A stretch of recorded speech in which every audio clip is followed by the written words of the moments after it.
News Congress ప్రభుత్వంపై కేంద్ర మంత్రి బండి సంజయ్ ఫైర్ అయ్యారు. తెలంగాణలో విద్యా వ్యవస్థ భ్రష్టు పట్టిందన్నారు బండి సంజయ్. 2 ఏళ్లుగా విద్యాశాఖ మంత్రి లేడని విమర్శించారు. టీచర్ల జీతాలు తగ్గించాలని విద్యా కమిషన్ రిపోర్టులో చెప్పిందన్నారు సంజయ్. పేద విద్యార్థులు చదువుకోకుండా కుట్ర ఇది అని బండి సంజయ్ మండిపడ్డారు. సీఎం ఆదేశాలతో ఆకునూరి మురళి రిపోర్ట్ ఇచ్చారని విమర్శించారు.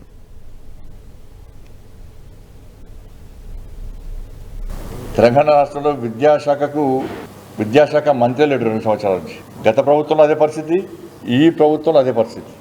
గత ప్రభుత్వంలో కనీసం స్కావెంజర్ లేరు, ఈ ప్రభుత్వంలో అదే పరిస్థితి. విద్యా వ్యవస్థను ఏ విధంగా మెరుగుపరచాలి, ఉన్న సమస్యలు ఏంది, విద్యార్థుల భవిష్యత్తును ఏ విధంగా కాపాడాలి, సమస్యలు ఏమున్నాయి, ఏ విధంగా మెరుగుపరచాలి, విద్యాశాఖకు కనీసం మంత్రిని పెట్టాలి అని నివేదికలు ఇవ్వాల్సినటువంటి ఆ విద్యాశాఖ కమిషను దీని పూర్తి విరుద్ధంగా నివేదికలు ఇచ్చింది.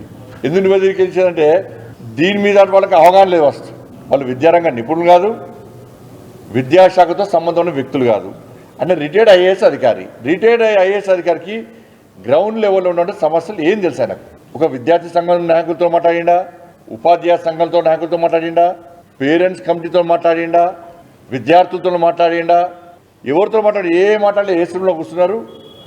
రాష్ట్ర ప్రభుత్వం ఆలోచన ఏంటంటే ఈ డిఏలు ఇచ్చే పరిస్థితి లేదు, పిఆర్సీ అమలు చేసే పరిస్థితి లేదు, ఈ జీతాలు ఇచ్చే పరిస్థితి లేదు, కాబట్టి జీతాలు తగ్గించాలి.